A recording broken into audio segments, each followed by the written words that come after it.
स्वागत है आप सभी का नालंदा यूनिवर्स 77 पर। दोस्तों, घटना चक्र का एक बहुत ही शानदार सीरीज स्टार्ट किया गया है। यह series UP PCS RO exam के लिए है। यह सीरीज दोस्तों यूपी पीएससी के द्वारा जो भी एग्जाम कराए जाते हैं उन सभी एग्जामों के लिए है। खास तौर पर यह सीरीज यूपी पीसीएस और आरओ के लिए है। दोस्तों, यह वीडियो आप आरओ के लिए साथ ही साथ यूपी पीसीएस के लिए देख सकते हैं। ये बहुत ही शानदार सीरीज है। जय हिंद, जय भारत। जय हिंद दोस्तों, कैसे आप सब। बात करेंगे प्रश्न नंबर 44 के बारे में। इसमें कहा गया है निम्न में से किस किले का निर्माण अकबर के राजकाल में नहीं कराया गया था। बहुत अच्छा सवाल है।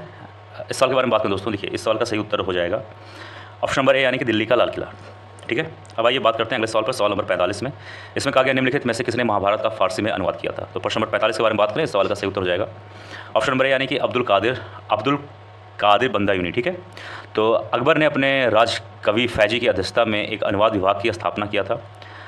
अकबर के आदेश से महाभारत के विभिन्न भागों का रजमनामा नाम से फारसी में अनुवाद फैजी के ही निर्देशन में नकीब खां और बंदायूनी तथा फैजी आदि विभिन्न विद्वानों के सम्मिलित प्रयासों से किया गया था। इसके अतिरिक्त दोस्तों, बंदायूनी ने रामायण का, फैजी ने लीलावती का तथा अबुल फजल ने कालिया दमन का फारसी में अनुवाद किया था।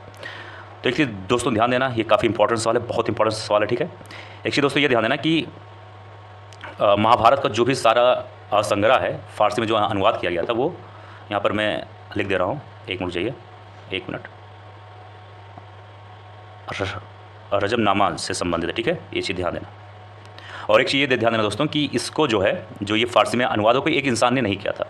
हाँ, बस आपको ये मालूम होना चाहिए कि फैजी जो थे उनके निर्देशन में ये हुआ था और इसके अंतर्गत नकीब खां और बंदायूनी तथा फैजी खुद भी इसमें शामिल थे। और अगर इंडिविजुअल की बात करें यानी कि अलग अलग कि कौन किसने फारसी में अलग अलग अनुवाद किया, तो बंदायूनी जो थे उन्होंने रामायण का, फैजी ने लीलावती का और अबुल फजल ने कालिया दमन का फारसी में अनुवाद किया था। तो ये भी ध्यान देना, अच्छा सवाल है, इंपॉर्टेंट सवाल है।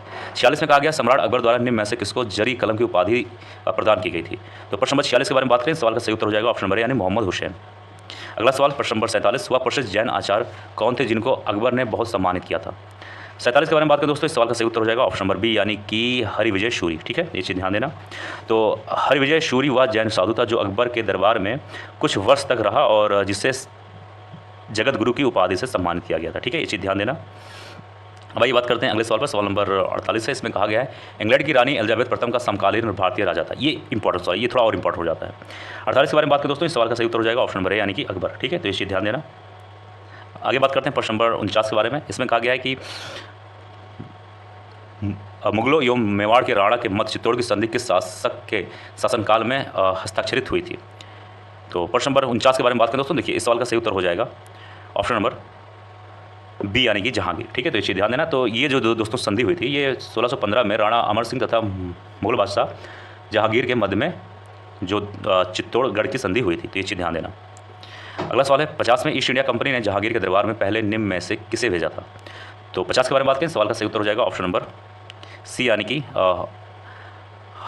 हॉकिंग्स। ठीक है, तो विलियम हॉकिंग्स जहांगीर के दरबार में ईस्ट इंडिया कंपनी द्वारा भेजा जाने वाला प्रथम अंग्रेज राजदूत था तथा ईस्ट इंडिया कंपनी के प्रतिनिधि के रूप में मुगल दरबार में उपस्थित होने वाला पहला अंग्रेज भी था। ठीक है, और ये दोस्तों 3 साल तक उस दरबार में था यानी कि उनके राज्य में था। ठीक है, इसे ध्यान देना। सम्राट जहांगीर ने उसे 400 का मनसब प्रदान किया था। उसने हॉकिंग्स को इंग्लिश खां की उपाधि देकर आर्मीनिया की एक स्त्री से उसका विवाह भी किया था। तो इंग्लिश खां जो है उपाधि विलियम हॉकिंग्स को दिया गया था। किसके द्वारा दिया गया था, तो जहांगीर के द्वारा दिया गया था। तो ये भी ध्यान देना।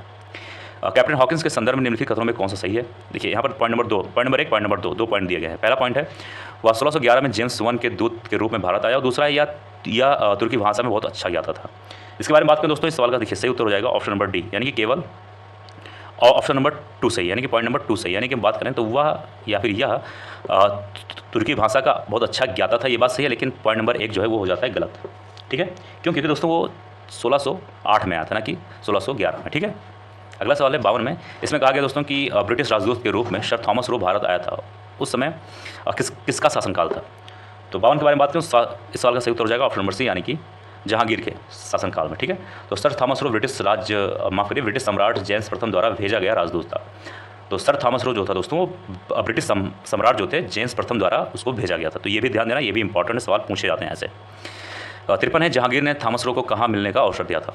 तो प्रश्न नंबर 53 के बारे में बात करें, सही उत्तर हो जाएगा ऑप्शन नंबर बी यानी कि अजमेर। तो थॉमस रो ने जनवरी 1916 में अजमेर में जहांगीर से पहली बार मिला। वह भारत में 1615 से लेकर 1619 तक रहा और 1619 में वह जहांगीर का फरमान लेकर इंग्लैंड लौटा कि मुगल दरबार में अंग्रेजों का इसी प्रकार स्वागत होता रहेगा। ठीक है। प्रश्न नंबर 54 है, इसमें कहा गया एक डच पर्यटक जिसने जहांगीर के शासनकाल का मूल्यवान विवरण दिया हुआ था। तो प्रश्न नंबर 54 के बारे में बात करें तो देखिए इस सवाल का सही उत्तर हो जाएगा ऑप्शन नंबर ए। ठीक है। अब आइए बात करते हैं प्रश्न नंबर 55 के बारे में। इसमें कहा गया है किस मुगल शासक का मकबरा भारत में नहीं है। तो 55 के बारे में बात करें, देखिए इस सवाल का उत्तर हो सकता है दो क्या है, बी और डी। बी में है जहांगीर और डी में है दोस्तों बाबर। अब ऐसा क्यों, आइए थोड़ा सा जान लेते हैं कि किसका मकबरा कहाँ पे है। तो मुगल शासक बाबर एवं जहांगीर के मकबरे जो है दोस्तों वो है, पहला है यानी कि अगर हम बात करें बाबर के बारे में तो उनका है काबुल में, जहांगीर का दोस्तों लाहौर में। ठीक है, तो इस चीज़ ध्यान देना। प्रश्न नंबर 56 में निम्नलिखित मुगल बादशाहों में किसने अपनी आत्मकथा यानी ऑटोबायोग्राफी में फारसी में लिखी। तो 56 के बारे में दोस्तों बात करें, देखिए इस सवाल का सही उत्तर हो जाएगा ऑप्शन नंबर सी यानी कि जहांगीर। ठीक है। तो जहांगीर एक उच्च कोटि का लेखक था, ये चीज़ आप सभी को मालूम होगा। उसने अपनी आत्मकथा फारसी भाषा में लिखी और उसका नाम तुजुक ए जहांगीरी रखा। ठीक है। अच्छा, यहाँ पर लिखा है दोस्तों ए में लिखा है बाबर, तो उसके बारे में थोड़ा जान लेते हैं। बाबर ने अपनी आत्मकथा जो है तुजुक ए बाबरी जो है तुर्की भाषा में लिखी थी। तो ये भी ध्यान देना कि बाबर ने जो अपनी आत्मकथा लिखी थी वो थी तुर्की भाषा में और जहांगीर ने जो लिखी थी वो फारसी भाषा में थी। तो ये थोड़ा ध्यान देना। 57 में अबुल फजल के हत्यारे को पुरस्कृत किया था। तो 57 के बारे में बात करें दोस्तों, देखिए इस सवाल का सही उत्तर हो जाएगा ऑप्शन नंबर बी यानी कि जहांगीर ने। ठीक है। आगे बढ़ते हैं 58 में कहा गया निम्नलिखित में से किसने जहांगीर के विरुद्ध विद्रोह किया था। तो 58 के बारे में बात करें, एक मिनट चाहिए, हाँ 58 के बारे में बात करें। देखिए यहाँ पर 4 पॉइंट है, 1 2 3 4। अब इसके उत्तर के बारे में बात करें दोस्तों, देखिए सही उत्तर हो जाएगा ऑप्शन नंबर डी यानी कि 2 3 4। 2 3 4 यानी कि बात करें तो पॉइंट नंबर 2 यानी खुर्रम, 3 यानी महाबत खां और 4 यानी कि खुसरो। ठीक है। प्रश्न नंबर 59 में है कि निम्न में से कौन नूरजहां के गुट का सदस्य नहीं था। तो 59 के बारे में बात करें दोस्तों, देखिए इस सवाल का सही उत्तर हो जाएगा ऑप्शन नंबर ए यानी कि जहांगीर। ठीक है, ये चीज़ ध्यान देना। ये यूपीपीसीएस 2015 में आ चुका है। बात करें दोस्तों इस वीडियो का अंतिम सवाल नंबर 60। इसमें कहा गया है निम्नलिखित में से किसने साम्राज्य की राजधानी आगरा से दिल्ली स्थानांतरित की। 60 के बारे में बात करें दोस्तों, इस सवाल का सही उत्तर हो जाएगा ऑप्शन नंबर, एक मिनट चाहिए, ऑप्शन नंबर सी होगा यानी कि शाहजहां। बी नहीं होगा, थोड़ा सा ऑप्शन ऊपर नीचे हो गया, उससे नहीं मतलब है।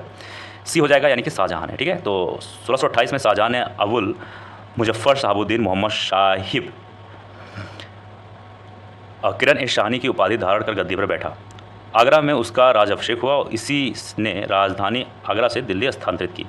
दोस्तों यह था आज का वीडियो। मुझे उम्मीद है वीडियो पसंद आएगा। किसी सवाल में कोई डाउट हो जरूर कमेंट बॉक्स में लिख देना। मिलते हैं किसी और वीडियो में। जय हिंद, जय भारत।